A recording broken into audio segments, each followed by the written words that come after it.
ආයිබෝවන් ජීවිතය සහ පාඩම් පොත යා කරන පන්තියක් නැති අමුතු ඉස්කෝලේ ITN ටෙලිවිෂන් ඉස්කෝලේ මේ දවස්වල ගෙවල් වලින් ඇහෙන විවිධාකාරයේ ප්‍රකාශ කීපයකට ITN ටෙලිවිෂන් ඉස්කෝලේ අවධානය යොමු වුණා. සමහර ගෙවල් වලින් ඇහෙනවා අනේ ඇත්තට මේ ළමයාට මොලේ කලඳක්වත් තියෙනවා නම් ගණන් ටික මේව හදයිද? අබමල් රේණුවකවත් මොලේ කියලා එකක් තියෙනවා නම් මේ පාඩම මෙහෙම වරද්දයිද? කවුද මේ කියන්නේ? සමහර අම්මලා. මතක තියාගන්න සමහර අම්මලා. ළමයින්ට මෙහෙම කියන්න සිද්ධ වෙන්නේ ඇයි? අපි ඒ ගැන කතා කරමු. මනෝවිද්‍යාත්මකව කතා කරන්න ඕන. මා කැමති අපේ ගුරු මණ්ඩලය හඳුන්වා දෙන්නට අපේ ආරාධනෙන් අද ටෙලිවිෂන් ඉස්කෝලේට සහභාගී වෙන අපේ ප්‍රධාන ගුරුවරයෙක් හැටියට හඳුන්වා දෙන්න පුළුවන් වෛද්‍ය චමින්ද වීරසිරිවර්ධන මහත්මයා. ආයිබෝවන්. එතුමා මනෝ උපදේශකවරයෙක්, මනෝ චිකිත්සකවරයෙක් හැටියට හඳුන්වා දෙන්න පුළුවන්. මනෝවිද්‍යාව ගැන අපි කතා කරනවා. ඒ විතරක් නෙමෙයි මේක ජීව විද්‍යානුකූලවත් කතා කරන්න ඕනේ. අපේ ප්‍රකට ජීව විද්‍යා ගුරුතුමා තිස්ස ජන්නායක ගුරුතුමා ආයිබෝවන් ගෞරවනීය ටෙලිවිෂන් ඉස්කෝලේට පිළිගන්නවා. වෛද්‍යතුමනි දැන් ওই ගෙවල් වලින් සමහර ගෙවල් වලින් ඇහෙන ප්‍රකාශ ටිකක් මා කීවා. ඊට වඩා ප්‍රකාශයක් තියෙනවා කියනවා නම් අපි දන්නවා සමහර ළමයි ඉන්නවා ඉගෙන ගන්නට දක්ෂයි.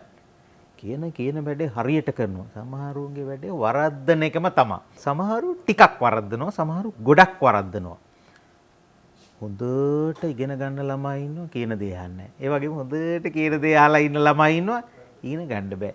මේ ළමයි විවිධාකාරයි. ඒ වගේම මහා මිනිසු ගත්තාම ඒගොල්ලොත් විවිධාකාරයි. අපි මේක මනෝවිද්‍යානුකූලව සහ ජීව විද්‍යානුකූලව කතා කරන්න ඕනේ අපේ වෛද්‍යතුමා. ලයිෆ් බොයි ෂැම්පූලේදී කිරි ප්‍රෝටීන් සහ මල්ටිවිටමින් හිස කෙස් මුල සිට පෝෂණය කර ශක්තිමත් කරයි.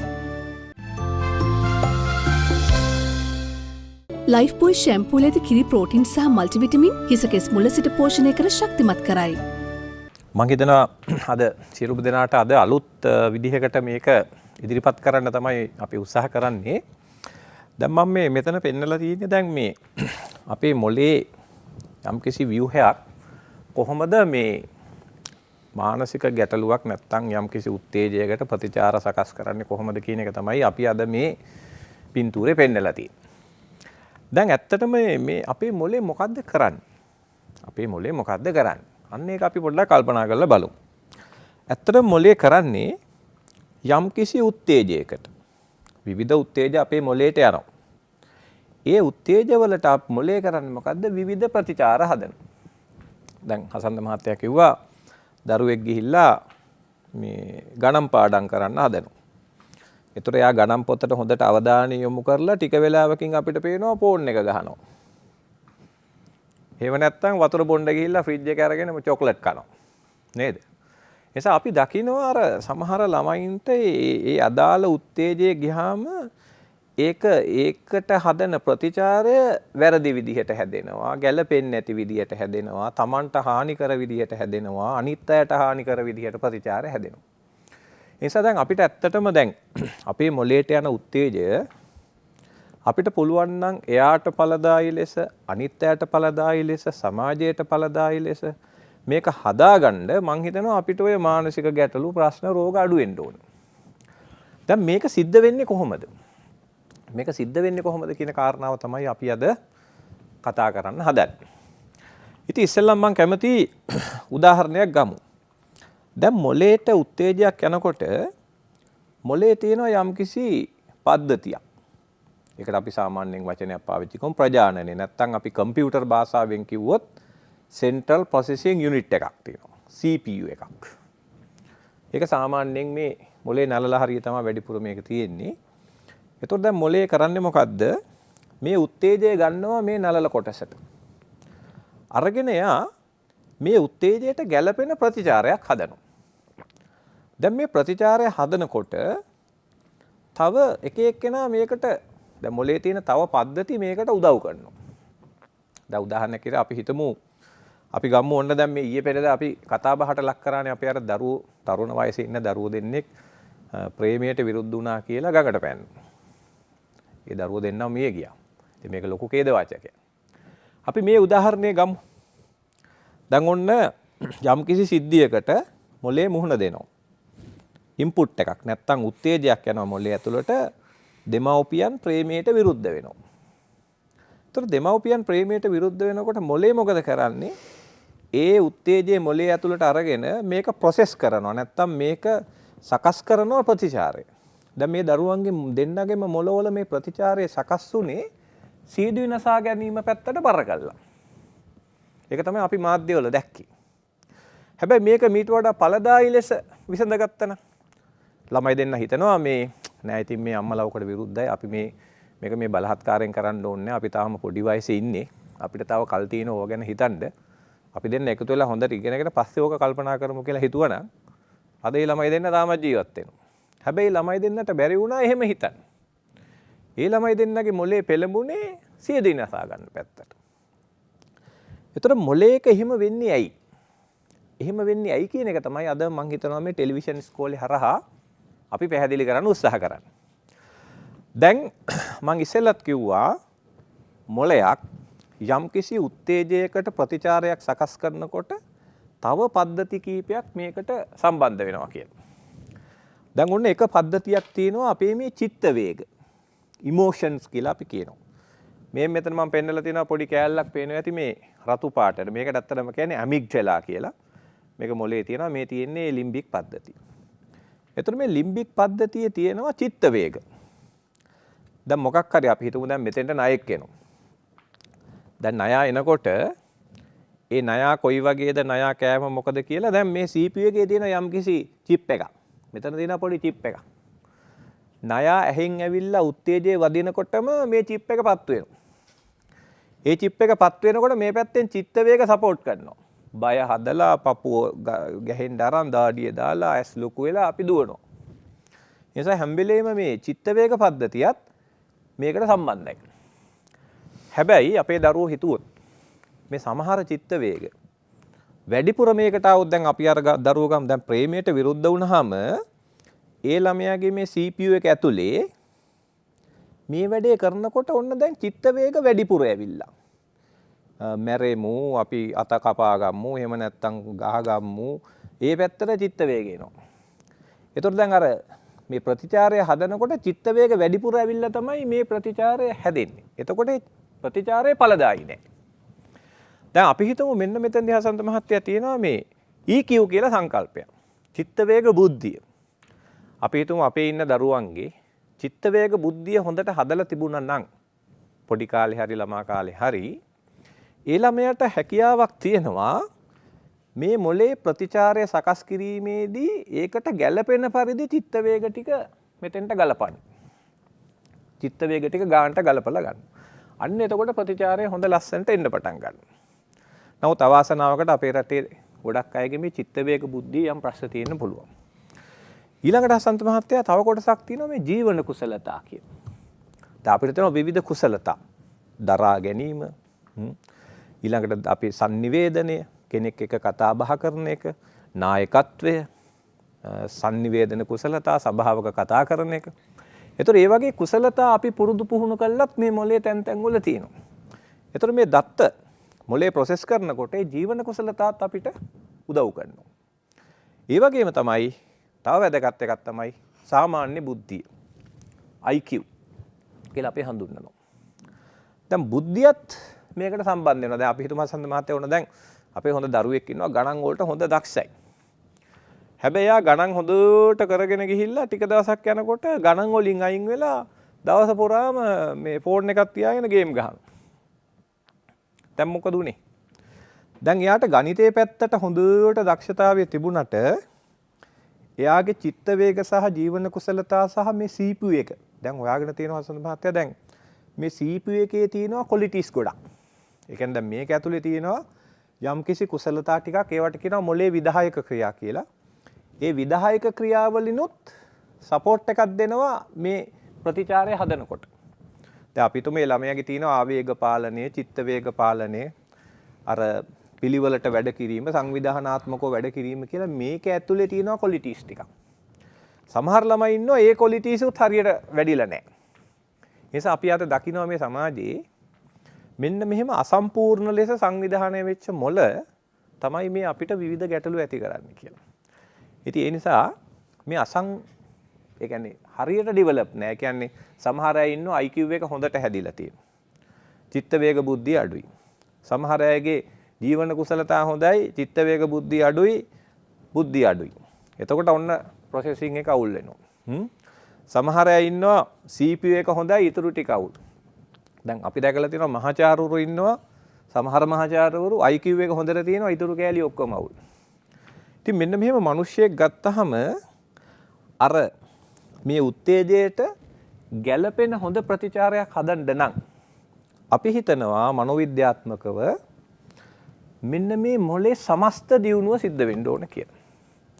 ඒ කියන්නේ යාගේ බුද්ධිය දියුණු වෙන්න ඕන, ප්‍රජානනයේ හොඳට ක්වොලිටියට හැදිලා තියෙන්න ඕන, ජීවන කුසලතා ටික මේකට සපෝට් කරන්න ඕන. ඒ වගේම චිත්ත වේග බුද්ධියත් මේකට ඇවිල්ලා හොඳ සපෝට් එකක් දෙන්න ඕන කියලා. ඉතින් මේක තමයි ආකෘතිය. ඉතින් මේ ආකෘතියත් පදනම් කරගෙන මං හිතුවා දැන් අපි කොහොමද මේව හැදෙන්නේ? දැන් මේ CPU එක හැදෙන විදිහ අපි හිතන්න ඕන. දැන් අපි හිතමු දැන් මේ CPU එක අපිට උපදිනකොට එන්නේ නැහැ. මේක අපි හැදෙනවා. පොඩි කාලේ ඉඳලා මේක ලස්සනට හදා ගන්න ඕනේ. චිත්ත වේග බුද්ධියත් හදා ගන්න ඕනේ. ජීවන කුසලත් හදා ගන්න. දැන් මේක උපතින් දාලා එවුවා නම් අපිට මේ කිසි ප්‍රශ්නයක් නැහැ. සබහා ධර්මයේ කරේ මේ කෑලි එකක්වත් හරියට දාලා එව්වේ නැහැ. අපිට හදා ගන්න කිව්වා. ඒතර ඒකට අධ්‍යාපන අමාත්‍යාංශයේද මොන්ටිසෝරි ගුරුවරයාද අම්මලා තාත්තලාද මේ සියලු දෙනාට ලොකු කාර්යභාරයක් තියෙනවා මේ සමස්ත මොලේ සංවර්ධනය කරගන්න. මේ ටික කරන්න සෑහෙන අමාත්‍යාංශ ගානක් තියෙනවා නේද? ආයන අමාත්‍යාංශ ගානක් තියෙනවා. දැන් අපි ගත්තොත් දැන් පූර්ව ළමාවිය සංවර්ධනයෙන් තමයි CPU එකේ හොඳම හරිය හැදෙන්නේ. ඊට පස්සේ අධ්‍යාපන අමාත්‍යාංශයේ මේ සියලු දෙනා සම්බන්ධ වෙන්න ඕනේ මේ ජීවන කුසලතා හදන්නයි චිත්ත වේග බුද්ධි හදන්නයි. ඒතර මේක ලොකු දැවැන්ත වැඩක්. එතෙන් ළමා සංවර්ධනය කියන එකේ ලොකු ප්‍රවේශයක් මේක. නමුත් අපේ අවාසනාවකට හසන්ත මහත්තයා අපි මේ බුද්ධිය පදනම් වෙච්ච අධ්‍යාපන ක්‍රමයක් විතරයි අපිට දැන් තියෙන්නේ. මේ අනිත් ඒවා ගැන අපි නොසලකා හරිනවා. ඊට පස්සේ වෙන්නේ රටට පුරවැසියෙක් එනවා බාගෙට මොලේ සකස් වෙච්ච. ඒ පුද්ගලයා වාහනයක් ගත්තාම පාර පුරා ගිහිල්ලා මිනිස්සු මරනවා. බිරිඳගේ දත් කඩන දැන් හසන්ත මහත්තයාට මම උදාහරණයක් කියන්නම්. දැන් අපි ඕන තරම් දැකලා තියෙනවා දැන් හිතමුකෝ දැන් මෙහෙම මේ මම උදාහරණයක් කියන්නේ. ඔන්න අපි හිතමු දැන් විධායක ශ්‍රේණියේ ඉන්නවා බැංකු නිලධාරී. එයා යනවා පාටියකට. ඒතර පාටියකට ගිහිල්ලා දැන් මේ මහත්තයා ඉතින් බීච් එකේ ලොකු පාටියක් එහෙම දාලා නෝනා කෝල් ගන්නවා මෙයා සයිලන්ට් දාලා ඉඳලා ෆෝන් එක ආන්සර් කරේ නැහැ. නෝනා හොඳටම බය වෙලා බුදිය ගන්නවා දරුවත් එක්ක රෑ. නෝනාට තදින් නිින්ද යනවා. ඒතර මහත්තයා ගෙදර ඇවිල්ලා බෙල් එක ගහනවා. බෙල් එක ගැහුවාම නෝනා දොර අරින්නේ නැහැ. දෙපාර තුන් පාරක් ගැහුවා දොර අරින්න. දැන් මොකද වෙන්නේ? අන්න චිත්ත වේග කෑල්ල හොගාලා ඇවිලෙනවා. මම දැකලා තියෙනවා මහත්තුරු කෙලින්ම පොරවෙන් දොර පල්ලා ගෙට යනවා. පොරවක් අරගෙන ගෙදර දෙන පිටිපස්සේ පොරව අරගෙන ලක්ෂ 2කමාරක දොර පළලා ගෙට ගිහිල්ලා නෝනට ගහනවා. නෝන ගෙදරින් යනවා.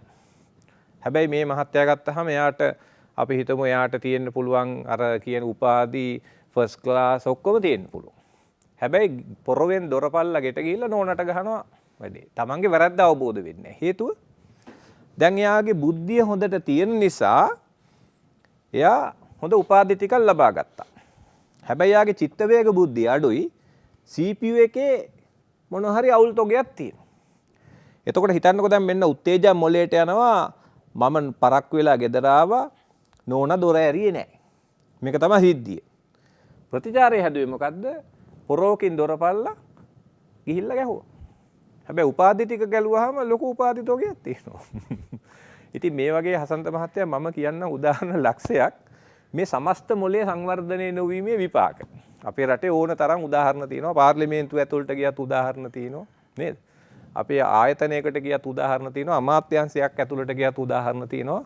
මේ මොලේ භාගයට සංවර්ධනයේ මිනිස්සු කරන වැඩ. ඒ නිසා මම හිතන්නේ අපි දැන් හිමීට කතාව ගොඩනගමු කියලා. කොහොමද මේ සමස්ත මොලේ හදන්නේ මේක හැදෙන්නේ? ඒ නිසා මම හිතනවා මෙතනින් මම නතර කළා. අපි ඉදිරියට මේ කතිකාව කරගෙන යන් කියලා. ඔබ සඳහන් කළානේ මේක උපතින් ලැබෙන දෙයක් නෙවෙයි වර්ධනයත් එක්ක මොලේ වර්ධනය වෙනවා. කායික වර්ධනයත් එක්ක මානසික වර්ධනය. ඒ කියන්නේ මොලේ සංවර්ධනය කියලා එකකුත් වෙනවා. ඒක කරගන්නේ කොහොමද? විද්‍යානුකූලව කරන්නේ කොහොමද කියලා අපි ටෙලිවිෂන් ඉස්කෝලෙන් කතා කරන්නට බලාපොරොත්තු වෙනවා. සමාජයේ තියෙන ප්‍රශ්න ගත්තහම නම් මේ ප්‍රශ්නවල පසුබිම මූල බීජය නිධාන වස්තුව කොහෙද තියෙන්නේ කියලා හිතා ගන්න පුළුවන්. සමහරට මේක ඇතුලේ වෙන්න පුළුවන් ඔය සියලු ප්‍රශ්නවල මුල තියෙන්නේ. තිස්ස ජනනායක ගුරුතුමා. ලයිෆ් බොයි ෂැම්පූල ඇති කිරි ප්‍රෝටින් සහ මල්ටිවිටමින් හිසකෙස් මුල සිට පෝෂණය කර ශක්තිමත් කරයි. ලයිෆ් බොයි ෂැම්පූල ඇති කිරි ප්‍රෝටින් සහ මල්ටිවිටමින් හිසකෙස් මුල සිට පෝෂණය කර ශක්තිමත් කරයි. වසන්ත මහත්මයා මම මෙතනින්ම පටන් ගන්නම්. මේ ඇත්තටම අර මොළය කියන වචන එනකොටම එනවනේ නේද ඒක මොළය මූලය කියලා. මේ හැම එකටම මුල තමයි එතනින් පටන් ගන්නෙ. අපේ වෛද්‍ය චාමින්ද මහත්මයා පැහැදිලි කරා දැන් මේක ඇතුලේ තියෙන මේ පද්ධතිය පිළිබඳව දැන් ඔබට ප්‍රශ්නයක් ඇති වෙන්න පුළුවන් මේ මෙව්වා මොනවයින්ද හැදිලා තියෙන්නේ කියන එක. ඒ කියන්නේ ඇත්තටම මේවා ඇතුලේ මොනවද තියෙන්නේ? ඒ කියන්නේ මොන හරි මාංශ පේශි වගේද නැත්නම් මොනවයින්ද හැදිලා තියෙන්නේ කියන එක. ඔබ දන්නවනේ ඉතින් ශරීරයේ දැන් මේ ටික ඔක්කොම භෞතිකව ගත්තොත් ඒක ද්‍රව්‍යමයයි. මොන හරි ද්‍රව්‍යයකින් හැදිලා තියෙන්නේ. එතකොට මේ කියන මේ බුද්ධිය එතකොට මේ ප්‍රජානනය ඒව ඇවිල්ලා ඒ ද්‍රව්‍ය තුල ක්‍රියාකාරීත්වයේදී ඇතිවන යම් ගතිගුණයක් ලක්ෂණයක්.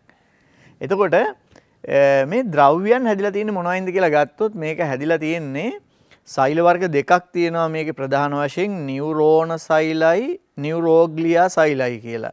සාමාන්‍ය නියුරෝන සෛල වගේ 10 ගුණයක් විතර තියෙනවා නියුරෝග්ලියා සෛල. ඒවත් ඇත්තටම අර නියුරෝන සෛල වලට කායික විද්‍යාත්මකව හා ව්‍යුහ විද්‍යාත්මකව උදව් කරනවා. මේ නියුරෝන සෛල වලින් තමයි මේ හැම කොටසක්ම හැදිලා තියෙන්නේ. දැන් මේක කවද්දද මේක භෞතිකව හැදෙන්න ගන්න මේ මොළයේ භෞතික ස්වභාවය ඒක හැදෙන්න ගන්න කවද්දද?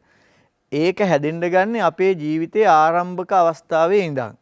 දැන් මම මෙතනින් එන්නම් ඒ කොටසට ඒ තමයි අපේ කලල විකසන අවස්ථාවට ගියොත් එහෙම අපි මේ කලල විකසන අවස්ථාවට ගියොත් මේ මොළය හැදෙන අවස්ථාවට ගියොත් මොකද අපි ඒක හැදෙන තැන ඉඳන්ම ආවොත් මම හිතනවා ඔබට ගොඩක් ලේසි වෙයි කියලා.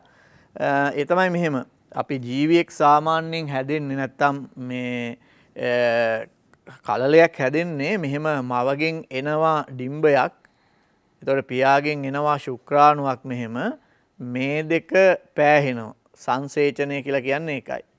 එතකොට මේ මොළයේ විකසන ක්‍රියාවලිය සහ ඒකේ භෞතික නිර්මාණයට අවශ්‍ය කරන දත්ත මේ මවගේ මෙතන තියෙනවා සෛලේ න්‍යෂ්ටිය තුල ඒක ඇතුලේ තියෙනවා වර්ණදේහ මවගෙන් එනවා වර්ණදේහ 23ක් මෙතන ශුක්‍රාණුවෙත් තියෙනවා න්‍යෂ්ටියක් ඒකෙත් තියෙනවා වර්ණදේහ 23ක් මේ වර්ණදේහ වල තියෙනවා ජාන ඒ ජාන වලින් තමයි අනාගතයේ ගොඩනැගෙන ජීවියාගේ බොහෝ අවයවවල භෞතික ස්වභාවය තීරණය වෙන්නේ.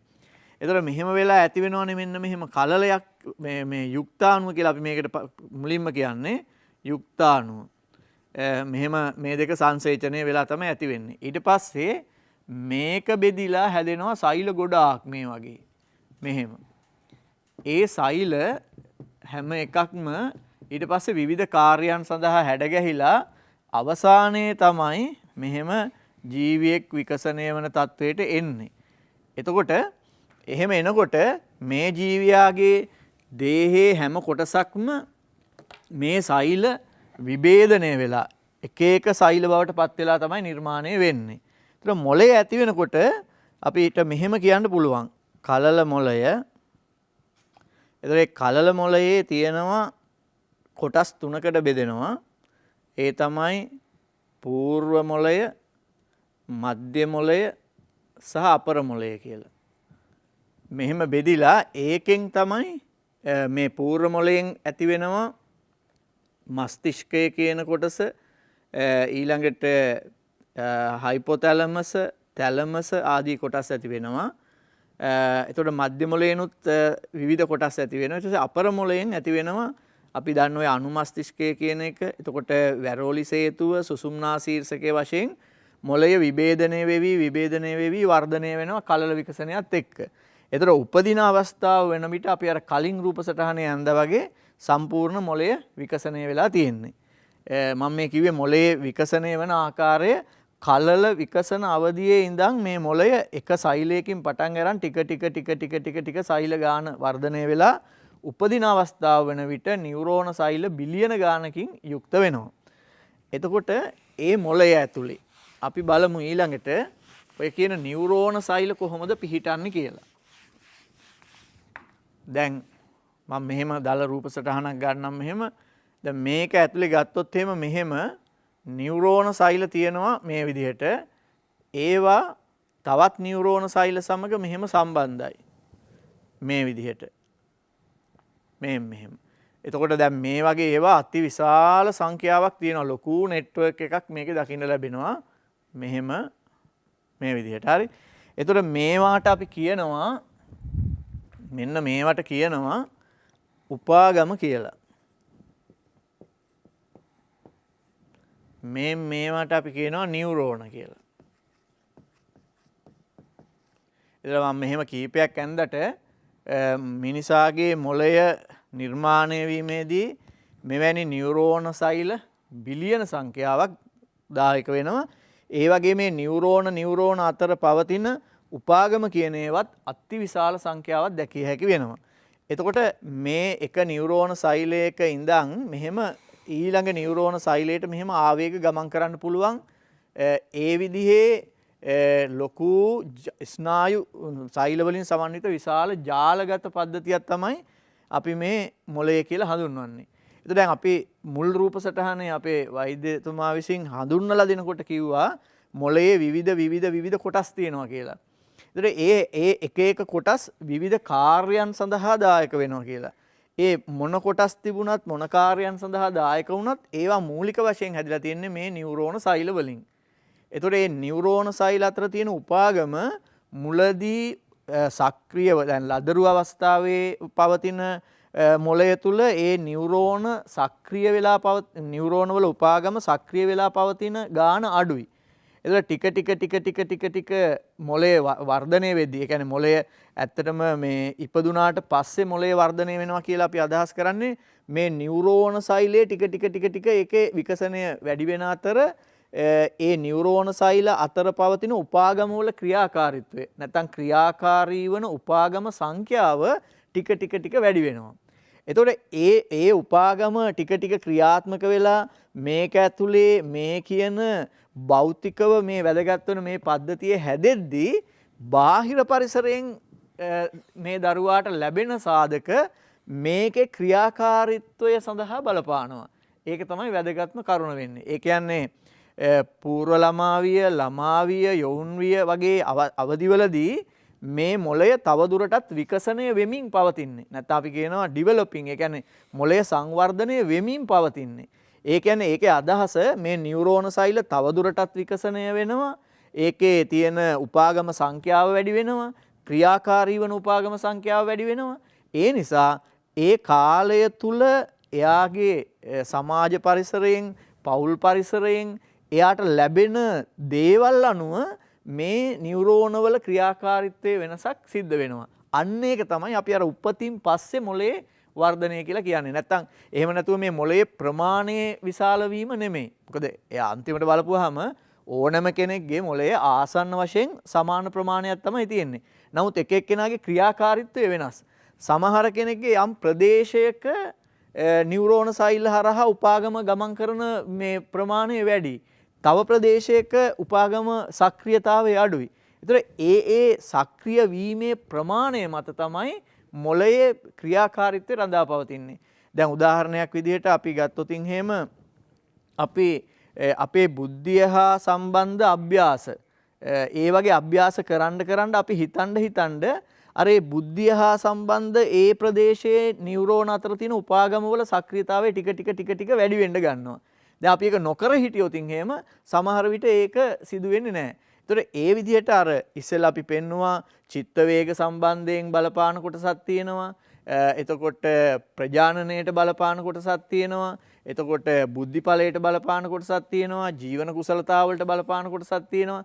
ඒ වගේ හැම කොටසකම තියෙන නියුරෝන ඒ ලදරුවිය ළමාවිය ඒ කාල වකවානු වලට අනුව ටික මේක ඇතුලේ නියුරෝන වල උපාගම අතර ආවේග ගමන් කිරීමේ ක්‍රියාවලියේ සක්‍රිය වීම සිද්ධ වෙනවා. ඒ සක්‍රිය වීම ඒ කාලෙදී නිසි පරිදි සිද්ධ වුණේ නැති වුනහම ඒ පද්ධතිය දැන් වැඩිහිටියෙක් බවට පත් වුණාට පස්සෙත් අහපව් හරියට ඒක ක්‍රියාත්මක වෙන්නේ නැහැ. ආන්න එතකොට තමයි අර අපි කලින් කිව්ව පොඩි ප්‍රශ්නකාරී තත්ත්වයන් නැති වෙන්නේ. ඉතින් අර මේ ලදරුවිය, පූර්ව ළමාවිය, ළමාවිය, යෞන්විය මෙන්න මේ කාල පරාසය තුල ඒ යම්කිසි පුජ්‍යලයේගේ මොළයේ ක්‍රියාකාරීත්වයේ දියුණුවීමට අපිට කරන්න පුළුවන් දේවල් මොනවද කියන එක තමයි අපි විශේෂයෙන්ම මේ අවස්ථාවේ කතා කරන්න බලාපොරොත්තු වෙන්නේ ඉදිරියට. ඒ වගේම මම බලාපොරොත්තු වෙනවා දැන් මේ මෙතන මම කියවනේ දැන් මේකේ මෙහෙම ආවේග ගමන් කරනවා කියලා මේ උපාගමයක් කරා. ඒ උපාගමයක් කරා ආවේගය ගමන් කරන්නේ නියුරෝනය හරහා ආවේගය ගමන් කරන්නේ කරන්ට් එකක් විදිහට. ඒ කියන්නේ මිලිවෝල්ට් ධන 40ක පමණ පොඩි කරන්ට් එකක් විදිහට. එතකොට මේක හරහා ගමන් කරන්නේ රසායනික ද්‍රව්‍ය වලින්. එතකොට මේ කරන්ට් එකක් විදිහට ඒක ආවේගය ගමන් කරන්නත් බලපාන සාධක තියෙනවා. මෙතනින් මේකට මේ ආවේගය නැත්තම් පණිවිඩය ගමන් කරන්නේ රසායනික ද්‍රව්‍ය වලින්. ඒ රසායනික ද්‍රව්‍යත් තියෙනවා විවිධ වර්ග. ඒවය රසායනික ක්‍රියාකාරීත්වයේ වෙනස් වීමනොත් අපේ ක්‍රියාකාරීත්වය කෙරෙහි තදින් බලපානවා. ඒ නිසා අපි ඉදිරියේදී බලමු මෙන්න මේ උපාගමයක රසායනික ක්‍රියාකාරීත්වය මොකක්ද කියලාත් අපි ඉදිරියේදී කතා කරන්න බලාපොරොත්තු වෙනවා. මම හිතන්නේ ඔබට දැන් දල අවබෝධයක් ඇති මොකද්ද මේ ඉපදුනාට පස්සේ ළමෙක්ගේ මොළයේ සිද්ධ වන සංවර්ධනය කියන එක. ඒතර මේ මොළයේ සිද්ධ වන සංවර්ධනය එයාගේ මානසික සංවර්ධනයටත් බලපානවා. ඒක ජීව විද්‍යාත්මක පැත්තට ගියොත් එහෙම ඇත්තටම මෙතන වෙන්නේ උපදිනකොට තියෙන නියුරෝන සෛල තව වර්ධනය වෙන එකයි නැත්නම් විභේදනය වෙන එකයි මේ නියුරෝන සෛල අතර පවතින උපාගම ගාන වැඩිවීමයි සක්‍රිය වන උපාගම සංඛ්‍යාව වැඩිවීමයි. එතකොට සමහර තැනක ඒක වෙන්න ඕනි කරන පසුබිම ඒ දරුවාට නොලැබුණොත් ඒ කොටසේ වර්ධනය යම්කිසි අඩාලතාවයක් ඇතිවීම හේතු කොටගෙන අර කලින් කිව්ව විදිහට වෛද්‍යතුමා පැහැදිලි කරපු විදිහට මොළයට අපි යමක් දුන්නාම ඒක ප්‍රොසෙස් කරලා දෙන ප්‍රතිඵලය නැත්තම් දෙන ප්‍රතිචාරය වෙනස් වෙන්න පුළුවන් ඒ ප්‍රදේශයේ සංවර්ධනය වෙලා නැත්තම්. අන්න එතන තමයි මේ ප්‍රශ්නේ තියෙන්නේ. මම හිතන්නේ මේ නියුරෝන සෛලයක් බොහොම පොඩියට පරන් අරන් ටික දියුණු වෙන ආකාරය පිළිබඳ මම හිතන්නේ වෛද්‍යතුමාගේ ඇති රූප සටහනක් ඒකත් එක්ක අපි බලමු. ඒ වගේම තිස්ස ජනනායක මහත්තයා ඔබ මොළයේ වර්ධනය සහ මානසික සංවර්ධනය කියලා යෙදුම් දෙකක් පාවිච්චි කළා. මේක පරිස්සමට පාවිච්චි කරන්න එපාය. මොළය, මනස, හිත කියන්නේ මේ ඔක්කොම එකද කියලා සමහරව අහන්නත් ඉඩ තියෙනවා. මේ පිළිබඳව අපි දොරමඩලාවේ එහෙම කතා කරලා තියෙනවා. හැබැයි මොළයේ වර්ධනය මානසික සංවර්ධනයට බලපානවායි කියලායි ඔබ පාවිච්චි කළේ. හරි. ඉපදුනාට පස්සේ ඒ මොළයේ වර්ධනය වීම මානසික සංවර්ධනය අඩුපාඩු හදාගන්න එක ඔක්කොම අපි කතා කරනවානේ. දැන් ඔබ අර ඥාන විද්‍යාත්මකව යම් කරුණු වගේක් පැහැදිලි කරන නිසායි මම මේ අහන්නේ. ඒ කියන්නේ උපතින් පරම්පරාවෙන් ආරෙට අරන් එන කොටසක් තියෙනවා. ඔය මෝඩකම පරම්පරාවෙන් අරන් එනවද තිස්ස ජනනායක මහත්තයා? සමහර වෙලාවට සමහර දේවල් ඒ කියන්නේ අපිට කියන්න බෑ පුජ්‍යලයා 100%ක්ම දෙමාපියන්ගේ ඥානවලම ප්‍රතිඵලය ලෙස සමහර අවස්ථාවලදී දෙමාපියන්ගේ ඥානවල ප්‍රතිඵලය ලෙස යම් යම් දේවල් ඉස්මතු වෙනවා. ඒක දැන් පාරිසරික බලපෑම් නිසාත් ඇති වෙන්න පුළුවන්. තමන්ගේ දරුවා හදා වඩා ගැනීම නිසා ඇතිවන බලපෑම නිසාත් මේ සෑහෙන මේ කරුණු ප්‍රමාණයක් ලක්ෂණ ප්‍රමාණයක් මේ ඥාන මගින් අරගෙන එනවා. දැන් උදාහරණයක් විදිහට සමහර දරුවන් ඇති වෙනවනේ මන්ද මානසික ස්වභාවයකින් උපදිනකොට උප්පත්තියෙම. ඒතර ඒක කෙලින්ම ඥානමය පසුබිමකින්ම තමයි එන්නේ. ඒක කෙලින්ම ඥානමය බලපෑම නිසා එන්නේ. සමහර අයගේ තියෙන මෝඩකම සමහර විට ඥානමය බලපෑමක් නෙවෙයි වෙන්නත් පුළුවන්. සමහර විට තමන්ගේ අත්දැකීම් වල තියෙන වෙනසක් වෙන්නත් පුළුවන්. මොකද මං අහලා තියෙනවා සමහර අම්මලා කරන මෝඩකම් ඒ විදිහටම දුවලත් කරපු අවස්ථා. සමහර තාත්තලා කරපු මෝඩකම් පුතාලත් ඒ විදිහටම කරපුවා තියෙනවා. හැබැයි සමහර තාත්තලා අම්මලා කරපුවා ඒ මෝඩකම් නොකරපු දුවල පුතාලත් ඉන්නවා. අන්න ඒකත් අපි කතා කරන්න ඕනේ පරම්පරාවෙන් එනවද කියන කාරණාවක්. අපිට කතා කරන්න බොහෝ දේවල් තියෙනවා. මට අවසන් පාලක මෙදට යන පණිවිඩ කීපයක් සඳහා. ලයිෆ් බොයි ෂැම්පූල ඇති කිරි ප්‍රෝටීන් සහ මල්ටිවිටමින් හිසකෙස් මුල සිට පෝෂණය කර ශක්තිමත් කරයි. ලයිෆ් බොයි ෂැම්පූල ඇති කිරි ප්‍රෝටීන් සහ මල්ටිවිටමින් හිසකෙස් මුල සිට පෝෂණය කර ශක්තිමත් කරයි. අප නැවතත් ටෙලිවිෂන් ඉස්කෝලෙත් එක්ක වෛද්‍යතුමා සමහර දේවල් තියෙනවා වැඩ ගණ්ඩ තමයි වැඩෙන්නේ. ඒ කියන්නේ පාවිච්චි කරන්න තමයි පන්නරේ ලබන්නේ. මොළයත් වැඩ ගණ්ඩ වැඩෙනවද කියලා හිතනවා මේ පැහැදිලි කරපු කරුණුත් එක්ක. ඔව්. මම හිතනවා හසන්ත මහත්තයා අපේ තිස්ස ජනනායක මහත්තයා හොඳ ප්‍රවේශයක් ලබා දුන්න අපේ මේ වැඩේ කතිකාව කරගෙන යන්න. දැන් අපි ඉස්සෙල්ලත් කිව්වා දැන් අපි ඉපදෙනකොට අපි පෙන්නුවා මේ තිස්ස ජනනායක මහත්තයා නියුරෝන ගැන. එතකොට සාමාන්‍යයෙන් මේ නියුරෝන ළමයෙක් ඉපදෙනකොට හොයාගෙන තියෙනවා බිලියන 100ක් විතර. බිලියන 100ක විතර නියුරෝන පැකේජ් එකක් තමයි ළමයෙක් කියන්නේ. ඒක ලොකු ප්‍රමාණයක්. එතකොට හසන්ත මහත්තයා දැන් ළමයෙක් ඉපදෙනකොට දැන් ගති ලක්ෂණ නැහෙනේ. එයාට චූ කරගන්න තේරෙන්නේ නැහැ, භාෂාවක් නැහැ, ඇවිද ගන්න බෑ නේද? අපි පැහැදිලිව දන්නවා එයාට නිකම්ම චූ යනවා, කක්ක දානවා, සමහර විට කක්ක දාලා තලනවා නේද? දැන් ළමයෙක් බඩ ඇතුලේ ඉඳලා අර වෝටර් බෑග් එක ඇතුලේ ඉඳලා බොහොම ජොලියේ අර බොහොම අම්මගේ බොහොම වතුර නනා ඉඳලා එකපාරට මෙහෙම එළියට එනවා. ගර්භාෂයෙන් එළියට එනවා. ආපුවාම එයා වෙනම මේ කෙනෙක්. දැන් අපි ගත්තාම ඔන්න දැන් දරුවගේ අපි මොලේ නිකන් මෙහෙම හිතුවොත් ඔන්න ඔහොම දැන් මොලේ තියෙනවා කියලා අපි හිතමු. දැන් මේ මොලේ නිකන් තියෙන්නේ මේ බිලියන 100ක නියුරෝන තියෙනවා. හැබැයි මේකට සම්බන්ධ වෙච්ච ඇස තියෙනවා. මේකට සම්බන්ධ වෙච්ච අපේ කන තියෙනවා. මේකට සම්බන්ධ වෙච්ච අපේ සම තියෙනවා. මේකට සම්බන්ධ වෙච්ච අපේ දිව තියෙනවා. මේකට සම්බන්ධ වෙච්ච අපේ නාසය තියෙනවා. එතකොට මේ ප්‍රබල ඉන්ද්‍රියන් පහක් එක්ක තමයි දරුවෙක් එන්නේ. එතකොට හසන්ත මහත්තයා හොඳට බලන්න දැන් ඒ ආපු වෙලේ ඉඳලා දරුවා හරි කුතුහලයි. දැන් එයාට හුලං වදිනවා, කාට්ටියේ එහෙ මෙහෙ යනවා, භාෂාවල් ඇහෙනවා, පාටවල් පේනවා නේද? ළමයා හරි ෂොක් එකක ඉන්නේ දැන් මේ මොකද්ද මට උනේ අර වතුර බෑග් එකේ ඉඳලා එළියට ආව එකපාරට. ඊට පස්සේ අම්මලා ගන්නවා, අතට ගන්නවා, අපි මේ කිරි දෙනවා පියවරුව ගාව තියාගෙන ළමයා ඉතින් උරනවා නේද? ළමයාට මේ මොකද්ද වෙන්නේ කියලා හිතා ගන්න බෑ. හැබැයි මෙතන ලස්සන දෙයක් වෙනවා. මොකද්ද මේ? හමින්, දිවෙන්, ඇසෙන්, කනෙන්, නාසයෙන් විවිධ උත්තේජ මොලේට යනවා.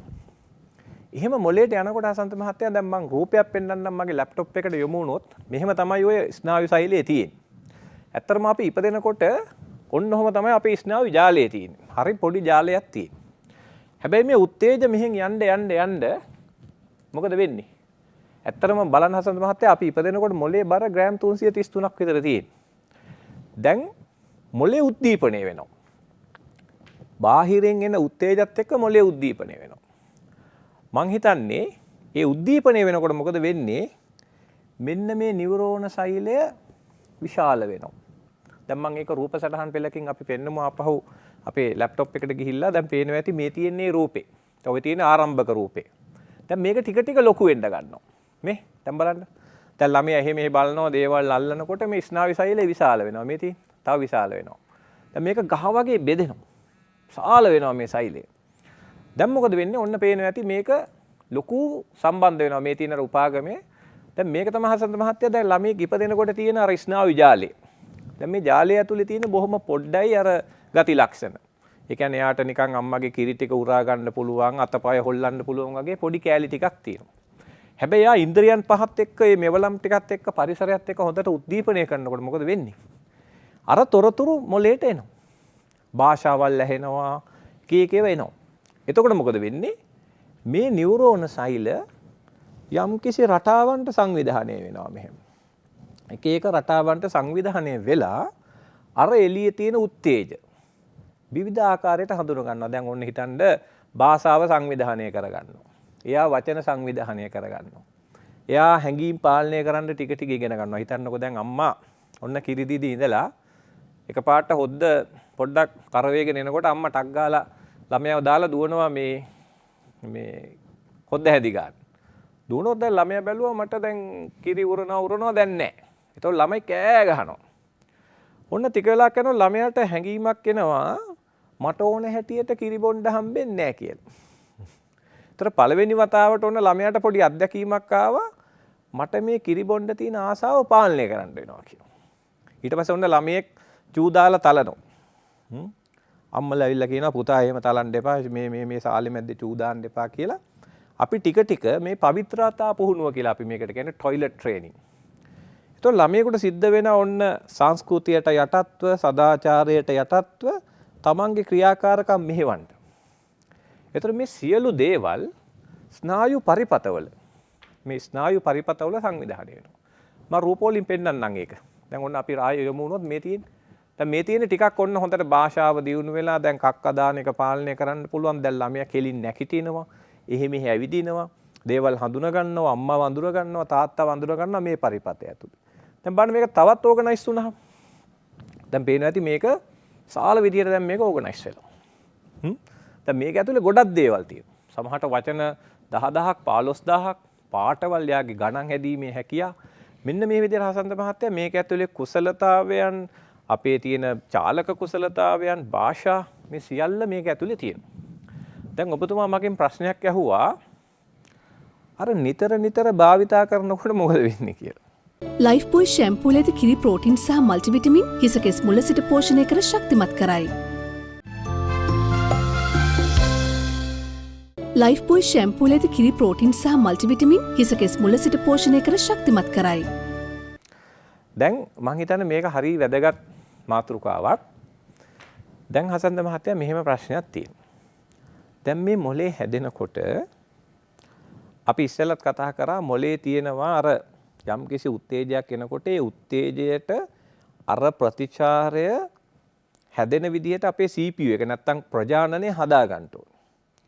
ඒතර ප්‍රජානනය කියන එක හදන එකේ ඥාන වලින් යම් කොටසක් එන එක ඇත්ත. හැබැයි ළමයාට හම්බෙන අත්දැකීමෙන් තමයි මේ මොලේ මූලික ව්‍යුහය සකස් වෙන්නේ. දැන් අර අපි කිව්ව බුද්ධියේ, චිත්ත වේග බුද්ධියේ, ප්‍රජානනයේ, ජීවන කුසලතාවල තියෙන මූලික ව්‍යුහයන් සකස් වෙන්නේ ළමයාට හම්බෙන අත්දැකීම. සහජාන. දැන් ඥාන ගැන කතා කරපු විද්‍යාඥයෝ පෙන්වන හසන්ත මහත්තයා ළමයි වර්ග 4ක් ලෝකෙට බිහි වෙනවා කියලා.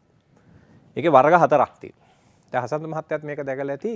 අපේ පොඩි දරුවෝ ඉන්නවා පොඩි කාලේ ඉඳලාම හැංගෙනවා. ගෙදෙට්ට අමුත් එක්ක ආවොත් බය ආදු වෙලා කරගෙන හැංගෙනවා. ඒගොල්ලන්ට කියන්නේ අපි harm avoidance childrens කියලා. හසන්ත මහත්තයා දැකලා තියෙනවා තව චූටි ළමයි ටිකක් ඉන්නවා එහෙ දුවනවා මෙහෙ දුවනවා සෙල්ලම් බඩු කඩනවා අතුවල එල්ලෙනවා හරි දඟයි. ඉපදිච්ච දවස් ඉඳලා දඟයි. මේ අපි අම්මගෙන් ආපු වෙලේ ඉඳලා අත්තපයක් ගහනවා එහෙම ළමයි ටිකක් ඉන්නවා. ඒගොල්ලන්ට කියනවා novelty seekersලා කියලා. අලුත් දෙයට හැම වෙලේම නැඹුරුවක් තියෙනවා. සමහර ළමයි ඉන්නවා හසන්ත මහත්තයා හරිම මේ ඒගොල්ලන්ට හැම වෙලේම හොඳයි කියන්න ඕනේ, අගය කරන්න ඕන, හොඳයි කිව්වේ නැත්තම් මානසිකව වැටෙනවා. ඒ දරුවන්ට අපි කියන්නේ reward dependence කියලා. ඒගොල්ලන්ට හැම වෙලේම හොඳයි කියලා උද්දීපනය කරපුවාම තමයි චර්යා එළියට එන්නේ. තව වර්ගයක් ඉන්නවා හසන්ත මහත්තයා ඒගොල්ලන්ට කියන්නේ persistent ළමයි කියලා. persistent ළමයිගේ හැටි තමයි අපි අර කියන්නේ උස්සල පොලේ ගැහුවත් තමන්ගේ ගමන යනවා. ඒගොල්ලන්ට අම්මලා කිව්වත් නැතත් තමන්ගේ අරමුණු කරා පොඩි කාලේ ඉඳලා කඩාගෙන යන්න හයියක් තියෙනවා. ඒතර ඥාන විද්‍යාඥයෝ හොයාගත්තා ලෝකෙට ළමයි වර්ග 4ක් උපදිනවා කියලා. ඒතර ඒ හතරේ කම්බිනේෂන්. දැන් එක පෞරුෂයක් ගත්තාම අර කියන කෑලි එකතු වෙලා හැදෙන අය ඉන්නේ ගොඩක්. හැබැයි මේකේ කෑල්ලක් දෙකක් ප්‍රොමිනන්ට්. ඒතර මේ මොලේ ස්නායු පරිපත අධ්‍යයනය කරලා පෙන්නනවා මේ එක එක ටෙම්පරමන්ට් ඔකට කියන්නේ මනෝභාවය. ඒ ටෙම්පරමන්ට්ස් අනුව ළමයින්ගේ හැසිරීම පොඩි කාලේ ඉඳලා වෙනස්. එතකොට හසන්ත මහත්තයා අපේ රටේ ඉන්න මොන්ටිසෝරි ටීචර් ඒ වගේම අම්මලාට අවබෝධයක් තියෙන්න ඕනේ මේ ළමයාගේ ටෙම්පරමන්ට් එක ගැන. දැන් අපි හිතමු හසන්ත මහත්තයා ටෙම්පරමන්ට් ගැන අවබෝධයක් නැහැ. දැන් ඔන්න හැම වෙලේම බියගුළු ලෙස හැංගෙන ළමයාව අම්මලා තව මොකද කරන්නේ? කවනවා, නාවනවා, ඔලු පීරනවා, සපත්තු දානවා, වඩාගෙන යනවා, টয়ලට් එකේ තියෙනවා, ඒ ළමයාගේ පස්ස හොදනවා, තමන්ගේ ඇඳේ බුදි කරව ගන්නවා. පස්සේ කාලෙක ළමයෙක් හැදෙනවා හසන්ත මහත්තයා බය ආදු හරිම බෑක්වර්ඩ් ඉස්සරහට එන්නේ නැති අර අපි කියන්නේ අර අහිංසක තැම්පත් කීකරු සංසුන් හොඳ කියලා. මෙන්න මෙහෙම ඉන්නේ. හරි ලේසි අඳුරගෙන මම කරලා පෙන්නන්න. ඔන්න ඔහොම ඇඟිල්ල කනවා කරලා. ඒව නැත්තම් මෙන්න මෙහෙම ඉන්නේ. ඔන්න ඔහොම ඇඹරෙනවා. ඒව නැත්තම් ඔන්න ඔහොම ඉන්නේ. මෙන්න මෙහෙම ඉන්නේ. මේ ළමයි ඉස්කෝල වලම හරිය ජනප්‍රියයි. මොකද? හරිය හොඳයි. කරදරයක් නැල්ලු. හැබැයි පතෝල වගේ වැඩකුත් නැහැ. දැන් පතෝල හොඳයි වැඩක් නැහැ. අන්න ඒ වගේ දැන් මේ ළමයින්ගේ විදිහ අපි හරියටම අඳුන ගන්න ඕනේ පොඩි කාලේ. ඒතර අපි දෙන අත්දැකීම මොකක්ද ළමයාට? ළමයාට දෙන අත්දැකීම කොයි වගේද කියන එක ඔන්න විද්‍යාඥයෝ හොයාගත්තා. දැන් මේ මොලේ වැඩෙනකොට විද්‍යාඥයෝ හොයාගත්ත දේ තමයි ළමයාට අපි දෙන අත්දැකීම කොයි වගේ වෙන්න ඕනද කියලා. මම මේක ලස්සන කතාවක් ගොනු කරන්නම්. දැන් හසන්ත මහත්තයයි මායි අපි තුන්දෙනාම හැදිච්ච ළමා කාලය ගත්තාම අපේ පරිසරය හරි ආරක්ෂිතයි. අපි හොඳ ආරක්ෂිත පරිසරයක හිටියා. අපේ අම්මලා බය නැතුව අපිව නිදහස් කරා මේ පරිසරයට. ඉතින් අපි ගස්වල නැග්ගා, දී ඇලි වල නාලා අරවා මේවා කරලා ඔක්කොම කරා. හැබැයි පස්සේ කාලෙක අපිට තේරුණා අද වෙනකොට ඒක වෙනස් වෙලා. ඉතින් ඒ නිසා මම හිතනවා අපි මේ ළමා කාලය ළමයට දෙන අත්දැකීම් ගැන සහ ඒකත් එක්ක මොලේ සංවර්ධනය වෙන විදිය ගැන අපි තවදුරටත් ටිකක් කතා කරමු. දැන් අපිට මේ දෙවෙනි ප්‍රෝග්‍රෑම් එකේ හරි. ඒතර මම හසන්ත මහත්තයාගේ ප්‍රශ්නෙට පොඩි උත්තරයක් දෙන්න කියලා හිතුවා මෙහෙම. ඒක කියලා මම ඉවර කරන්නම්. දැන් මනෝවිද්‍යාඥයන්ගේ දැන් මේ මොලේ සංවර්ධනය ගැන විද්‍යාඥයෝ කියන්නේ තියරි එකක් ගැන කතා කරනවා use it or lose it. use it or lose it කියන්නේ යම් ක්‍රියාවක් මම නැවත කරනකොට මේ ස්නායු ශෛලය හොඳට වැඩිලා පරිපත ශක්තිමත් වෙනවා. දැන් හිතන්න මම තනියෙන් කනවා හොඳට තනියෙන් කනකොට මගේ මොලේ ඇතුලේ යම්කිසි පරිපත ගණනාවක් සංවිධානාත්මක හැකියාව, ආවේග පාලන හැකියාව, යමක් ආරම්භ කිරීමට ලබා දෙන ශක්තිය මේ සියලු කාරණා මොලේ ඇතුලේ හැදෙනවා. එතකොට අම්මා කෙනෙක් දරුවෙකුට තනියෙන් කණ්ඩ දිගට නිතර ප්‍රමුදු කරපුවාම පස්සේ කාලේ ඒ ළමයාගේ මොලේ හරි ශක්තිමත්. හැබැයි ළමයාට නිකන් ඉන්න ඇරලා. අම්මා කෙනෙක් කරනවා ළමයෙක්ව වඩා ගන්නවා, තව කෙනෙක් ගන්නවා මේ මොකක් හරි බත් පිඟානක් වත්ත වටේ ඇවිද ආවලා බලහත්කාරයෙන් කවනවා ළමයාට. දැන් අපි කියනවා forceful feeding කියලා. ළමයෙකුට මෙහෙම බලහත්කාරයෙන් කව වත්ත වටේ ඇවිද්දාම පස්සේ කාලේක හසන්ත මහත්තයා ඒ ළමයාගේ ගොඩාක් කුසලතා හැදිලා නැහැ මොලේ ඇතුලේ. ඒ නිසා දැන් අපි යම්කිසි ක්‍රියාවක් ළමයෙකුට කරන්න හැරියාම ඒ ළමයාගේ මොලේ තව දියුණු වෙනවා. හැබැයි ඒ ක්‍රියාව නතර කරොත් වෙන්නේ මොකද්ද? ඒ පරිපත දුර්වල වෙලා ගැලවිලා යනවා. දැන් හසන්ත මහත්තයා අපි හිතමු ඔයා ඩ්‍රයිවිං කරා. දැන් ඔන්න ලර්නර්ස් එකට ගිහලා පුරුදු වෙලා මාස 6ක් විතර නිකන් හිටියා. ඒ පාර පරිපත ටික ගැලවිලා. දැන් ආයි මුලින් ඉඳලා ලර්නර්ස් එකට යන්න ඕන. මේ සියල්ල පරිපත. දැන් අපි ගාව තියෙන මේ සියල්ල මොලේ ඇති වෙන පරිපත. අපේ පෞරුෂ ලක්ෂණ කියන්නේ මොලේ තියෙන පරිපත. ඒතරේ පරිපත හොඳ ශක්තිමත්ව හදන්න නම් අපි කියනවා අර මේ නැවත කරන්න ඕන. දැන් පාඩම් කරන එකත් එහෙමනේ. නැවත කරනකොට තමයි මොලේ මේක සංතහටහන් වෙන්නේ. අර බුදුන් වහන්සේත් කියනවානේ බහුලී කතා කියලා එන්නේ. භාවිතේ වැඩි කරන්න ඕන. භාවිතේ වැඩි කරනකොට වැඩෙනවා. අඩු වෙනකොට ලක්ෂණේ නැති වෙලා යනවා. ඉතින් මම හිතනවා අපි තවදුරටත් මේ මොලේ සංවර්ධනයේ කොටස් කතා කරමු කියලා ඉදිරියට. හොඳයි. ලයිෆ් බොයි ෂැම්පූ ලෙද කිරි ප්‍රෝටීන් සහ මල්ටිවිටමින් හිසකෙස් මුල සිට පෝෂණය කර ශක්තිමත් කරයි. ලයිෆ් බොයි ෂැම්පූ ලෙද කිරි ප්‍රෝටීන් සහ මල්ටිවිටමින් හිසකෙස් මුල සිට පෝෂණය කර ශක්තිමත් කරයි. තිස්ස ජනනායක ගුරුතුමා සමහර තාත්තලා ඉන්න හොඳ මොලකාරෝ. හැබැයි ළමයි කරන්නේ මෝඩකම්. සමහර පුත්තු ඉතින් අඩු වැඩි වශයෙන් වෙනස් වෙනවා. සමහර තාත්තලා මෝඩකම් කළාට පුත්තු එහෙම නොකරන අවස්ථාවක් තියෙනවා. මේක හරි වෙනස් දෙයක්. උපතින් ගේන හැම දෙයක්ම අපි ඉස්සරහට අරගෙන යන්නෙත් නැහැ. මේ මනස වර්ධනය වෙනවා, මොලේ වර්ධනය වෙනවා කියන එකේ කතාව. සමහර ළමයි වැඩෙන්නේ තනියම. ගෙදර එක ළමයා ඉන්නේ, සමහර තනියෙන් ඉන්න ළමයි, සමහර හොඳට හැදෙන ළමයි ඉන්නවා. සමහර ළමයි ඉතින් කරන්නේ මුරණ්ඩු වැඩ. අර ඒකා යකා කියලා ඉතින් ඔකට කතාවකුත් අදාගෙන තියෙනවා. සමහරු දැන් 4-5 දෙනා ඉන්න ගෙවල් වල එක ළමෙක් සමහර විට මුරණ්ඩුයි, හිතුවක්කාර, දඩබ්බර වැඩ කරන ළමයි ඉන්නද ඒකට කතාවක් හදාගෙන තියෙනවානේ. පවුලකට ඉතින් එක්කෙනෙක් ඉන්න එපාය. ඔහොම කතාවකද? ඒ කියන්නේ එක්කෙනෙක් එහෙමලු. දැන් 4-5 දෙනා වැඩෙන තැන දැන් මේ මොලේ වැඩෙන්න අනෙක් අය බලපාන විදිය, අයියලා, අක්කලා, නංගිලා, මල්ලිලා බලපාන විදියත් අපිට කතා කරන්න තියෙනවා. අපි ඒ ගැනත් කතා කරමු. තිස්ස ජනනායක ගුරුතුමා. අසන්ත මහත්මයා දැන් අර මම කලින් අවස්ථාවේදී කිව්වා මේකේ අපේ වෛද්‍යතුමාගේ කතාවේදීත් මේ හැම තැනකදීම පැහැදිලි වුණා මේ නියුරෝන අතර පවතිනා වූ මේ පරිපත ගැන. ඒ පරිපතයක මේ ආවේග ගමන් කරන ආකාරය ගැන ජීව විද්‍යාත්මක වශයෙන් පොඩි ප්‍රවේශයක් මම ගන්න අදහස් කරාම එහෙම දැන් එක නියුරෝනයක කෙලවර මම මේවයි ගොඩාක් විද්‍යාත්මක වචන වැඩිපුර භාවිතා කරන්නේ නැහැ. සාමාන්‍ය දෙයක් ගැන කතා කරන්නේ මේ මම ඇඳලා තියෙන්නේ නියුරෝන දෙකක් අතර සම්බන්ධතාවය ගොඩාක් ලොකු කළා. මේ අර එක නියුරෝනයක කෙලවර මේ අනිත් නියුරෝනය ආරම්භ කරන ස්ථානය කියලා අපි හිතමු. මේකේ දැන් මේ ස්නායු ආවේගය කියන එක කරන්ට් එකක් විදිහට මෙහෙම එනවා. මේ විදිහට එනවා මෙහෙම. මෙතෙන්ට එනවා. ආවහම මෙතනින් මෙතන තියෙනවා කැල්සියම් channel කියලා එකක්. ඒක ඇරෙනවා මෙහෙම. ඒක ඇරිලා මෙතනින් ඇතුළට කැල්සියම් අයන යනවා. එතකොට ගියාම මෙන්න මේක ඇතුලේ තියෙනවා මෙන්න එහෙම මේවට අපි කියන්නේ උපාගම ආශයිකා කියලා. ඒව ඇතුලේ තියෙනවා මෙහෙම නියුරෝට්‍රාන්ස්මිටර්ස් කියලා જાතියක්. නියුරෝට්‍රාන්ස්මිටර්ස් කියලා කියන්නේ ඉංග්‍රීසියෙන්, සිංහලෙන් කියන්නේ ස්නායු සම්ප්‍රේෂක කියලා. මේක හරියට වැදගත් වෙන මේ දෙයක් මේ ස්නායු සම්ප්‍රේෂක කියන එක.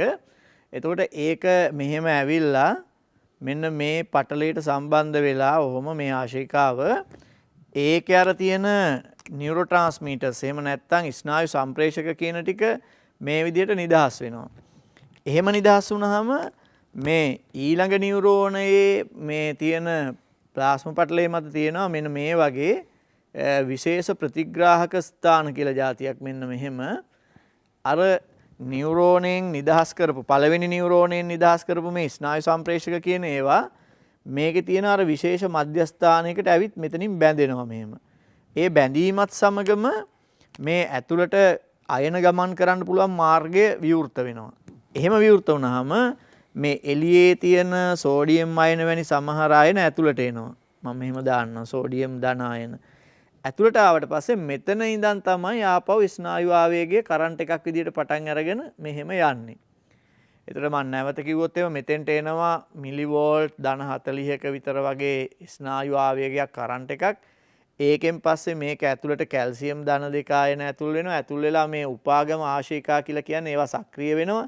ඒව ඇතුලේ තියෙන ස්නායු සම්ප්‍රේෂක මේ ආශිකාව ඇවිල්ලා මෙතන පටලයට සම්බන්ධ වෙලා මේ උපාගම හිදස කියලා කියන්නේ මෙන්න මේකට.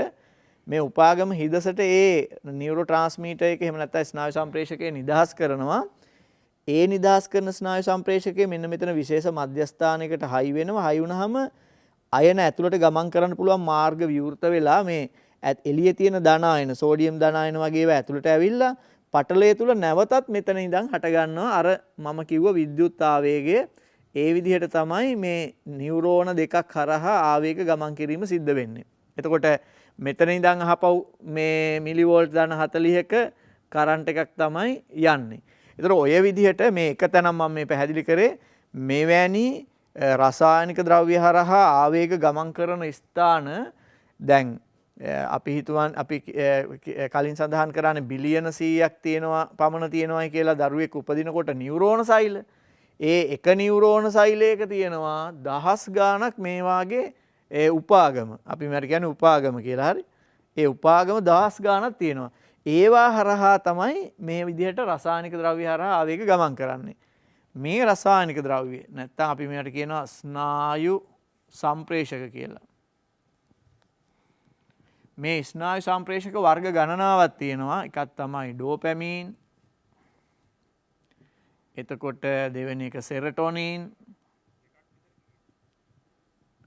එතකොට තුන්වෙනි එක ගැමා ඇමයිනෝ බියුටයිරික් ඇසිඩ් ඔය වගේ වර්ග ගණනාවක් තියෙනවා. ඒතර අන්නේ ඒවය මේ තියෙන රසායනික සම්ප්‍රේෂකවල ස්වභාවය ඒව හදන ප්‍රමාණය ඒවයි තියෙන ප්‍රතිශත පවා තදින් බලපානවා මොළයේ ක්‍රියාකාරීත්වයට. ඒ මොළයේ ක්‍රියාකාරීත්වයට ඒවයි බලපෑම නිසා මානසික ක්‍රියාකාරීත්වයේත් වෙනසක් සිද්ධ වෙන්න පුළුවන්. දැන් උදාහරණයක් විදිහට ගත්තොත් එහෙම අපි යම්කිසි මානසික ගැටලුවක් තිබිලා ඒක දීර්ඝ කාලයකට ගිහිල්ලා මානසික රෝගී තත්වයකට පත් වෙනකොට මෙන්න මේවා වෙනස් වෙනවා. තියෙන ප්‍රතිශත ස්වභාවිකව සාමාන්‍ය කෙනෙක්ගේ තියෙනවට වඩා වෙනස් වෙනවා. ඒ වෙනස් වුණාම තමයි මානසික රෝගී කියන තත්වයකට පත්වීම සිද්ධ වෙන්නේ. එතකොට තමයි අර මනෝවෛද්‍යවරයෙක් රසායනික බෙහෙත් වර්ග යොදාගෙන මෙතන තියෙනා වූ ඒ රසායනිකව සිද්ධ වෙච්ච වෙනස් වීම යම් කාලයක් අරගෙන ටික ටික නිවැරදි කරන්නේ. ඉතින් එතකොට ළමෙක් සංවර්ධනය වෙද්දී ඒ කියන්නේ මම කලින් කිව්වා වගේ අර ලදරු විය මේ පූර්ව ළමාවිය නව යොවුන් විය වගේ ඒ මට්ටමට සංවර්ධනය වෙනකොට මේ උපාගම හරහා ආවේග ගමන් කරන රසායනික ද්‍රව්‍යයත් ඉතාමත් වැදගත් වෙන සාධකයක්. ඒතර ඒ දරුවාට බාහිර පරිසරයෙන් බලපාන යම් තදබල මානසික පීඩාකාරී තත්ත්ව මානසික ගැටලු නිසා මෙන්න මේ රසායනික ද්‍රව්‍යවල වෙනසක් සිද්ධ වුණොත් එහෙම ස්වභාවිකව තියෙන්න ඕනි ප්‍රමාණයට වඩා ප්‍රතිශත වෙනස් වුණොත් දැන් උදාහරණයක් වශයෙන් ඩෝපැමින් වැඩි වෙලා සෙරටොනින් අඩුවීම නැත්නම් සෙරටොනින් වැඩි වෙලා ඩෝපැමින් අඩුවීම ඒ වගේ වෙනස් වීමක් සිද්ධ වුණොත් එහෙම අන්න එතකොට එයාගේ මානසික ක්‍රියාකාරීත්වයත් වෙනස් වෙනවා. ඒ මානසික ක්‍රියාකාරීත්වය වෙනස් වීම සමහර විට මානසික රෝගයකට බෙහෙත් ගන්න මට්ටම දක්වාම ඉදිරියට මේ ඒ තත්ත්වය වැඩි දියුණු වෙන්න පුළුවන්.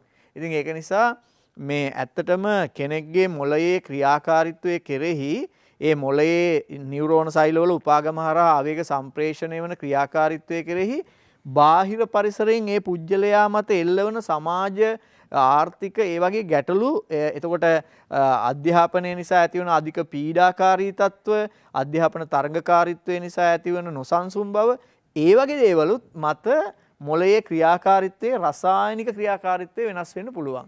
ඉතින් ඒතකොට සමහර අය හිතනවානේ දැන් මේ හොඳට හිටපු ළමයට විභාගයේ කිට්ටු වෙනකොට සමහර ප්‍රශ්න ඇති වෙනවා. ඇති වෙලා සමහර දරුවන් ඇත්තටම කියනවා නම් අර ඔය දැන් උසස් පෙළ වගේ කරන දරුවන් උසස් පෙළ විභාගයට මාස 3ක් විතර වගේ තියෙද්දි සම්පූර්ණ යාගේ ක්‍රියාකාරීත්වය වෙනස් වෙලා වෙනස්ම කෙනෙක් බවට පත් වෙලා විභාග කරගන්නත් බැරි වෙන්න පුළුවන්. ඒතර ගොඩාක් වෙලාවට අර දැඩි මානසික පීඩනය සහ ආතතිය බලපෑම නිසා මෙන්න මේ ආකාරයට නියුරෝන සෛලවල උපාගම හරහා ආවේග සම්ප්‍රේෂණය වෙන රසායනික ද්‍රව්‍යවල වෙනස් වීමක් වෙන්න පුළුවන්. ඒ වෙනස මේ තමන්ගේ මානසික ක්‍රියාකාරීත්වය වෙනස් වීමටත් බලපාන්න පුළුවන්. ඒ නිසා ළමෙක්ගේ මොළයේ සංවර්ධනයේදී නියුරෝන සෛල ගාන, ඒවායේ තියෙන උපාගම ගාන, නැත්නම් පරිපත ප්‍රමාණය, පරිපත සංඛ්‍යාව වගේම මේ හරහා ගමන් කරන්න ආවේග ගමන් කරන්න තියෙන නියුරෝට්‍රාන්ස්මීටර්ස් එහෙම නැත්නම් ස්නායු සම්ප්‍රේෂක වල සමතුලිතතාවයත් ඉතාමත්ම වැදගත් සාධකයක් වෙනවා. ඒ සමතුලිතතාවය ස්වභාවික ක්‍රමයට වඩා වෙනස් වුණොත් ළමයාගේ චර්යාත්මක වෙනස්කම් ඇති වෙන්න පුළුවන්. ලයිෆ් බොයි ෂැම්පූල ඇති කිරි ප්‍රෝටින් සහ මල්ටිවිටමින් හිසකෙස් මුල සිට පෝෂණය කර ශක්තිමත් කරයි. ලයිෆ් බොයි ෂැම්පූල ඇති කිරි ප්‍රෝටින් සහ මල්ටිවිටමින් හිසකෙස් මුල සිට පෝෂණය කර ශක්තිමත් කරයි. මොලය වැඩෙන කාලේ වැඩෙන්ට වැඩ ගන්න ඕනෑ කිව්වනේ. ඉතින් වැඩෙන්ට වැඩ දෙන්නත් ඕන. විශේෂයෙන් දරුවන්ගේ මොලය වැඩෙන්ට වැඩ කරන්න ඕනේ. ඒව වැඩ දෙන්න ඕන කවුරු හරි ගුරුවරයෙක් අම්මා තාත්තා වැඩක් දෙන්න එපා. මේ මනෝවිද්‍යානුකූල වැඩ මොනවද කියලා අපිට ඊළඟ වැඩසටහනේදී කතා කරන්න හැකියාව තියෙනවා. අපි ඊළඟට කතා කරමු. වෛද්‍ය චමින්ද වීරසිරිවර්ධන මහත්මයාට අපි ස්තුතිවන්ත වෙනවා. මනෝ උපදේශකවරයෙක්, මනෝ චිකිත්සකවරයෙක් වශයෙන් එතුමා කටයුතු කරනවා. ඒ වගේම අපේ ප්‍රකට ජීව විද්‍යා ගුරුතුමා තිස් ජනනායක ගුරුතුමාටත් අපි ස්තුතිවන්ත වෙනවා. නැවතත් මේ පාඩමේ ඉතිරි කොටසත් සමග ඊළඟ ටෙලිවිෂන් ඉස්කෝලේ වැඩසටහනෙ මුණ ගැහෙමු. ආයිබෝවන්.